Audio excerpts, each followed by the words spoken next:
Violence in video games. It's been an issue that's faded in and out. The biggest controversy in video games of all time was centered around Mortal Kombat. Ironically, the movie was not criticized for violence. Fighting games are inherently violent, and they have saturated the market. The leading fighting games are, of course, the Mortal Kombat series, the Street Fighter series, and Killer Instinct. The violence level in all of these games is relatively the same, although Street Fighter generally has less graphic violence. Resident Evil is not a fighting game, but it is a very violent one. You have to shoot zombies several times to kill them, and the ultra-realistic animation and sound effects don't butter this over. Savage dogs burst through windows and try to tear you to shreds. Zombies eat members of your task force. This game is violent, but it has to be. The main idea of the game is to scare you. When those dogs first jump out at you, you jump 3 feet high. If this were a movie, you'd wet your pants.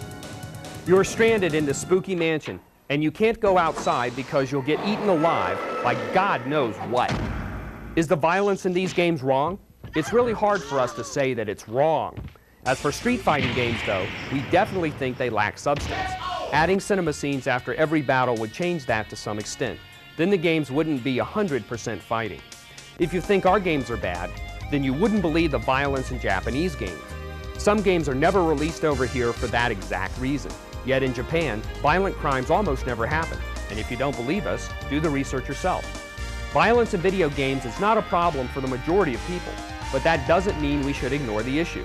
It's up to parents to monitor the games their younger kids play, just as they would monitor whether or not their kids see PG-13 movies. Games are rated nowadays, and even if they weren't rated, parents could still tell which games are violent. It's called looking at the back of the box, or just reading the title. Killer Instinct, Street Fighter, Mortal Kombat. Come on, folks, it couldn't be more obvious. On the bright side, the vast majority of video games are rated KA, kids to adults. So all those news stories you've heard about violent video games, they're talking about a minority, something that hasn't been addressed. To be fair though, the sales figures of these games aren't in the minority. This argument could go back and forth forever. The point is, just to be informed so you can make an informed decision.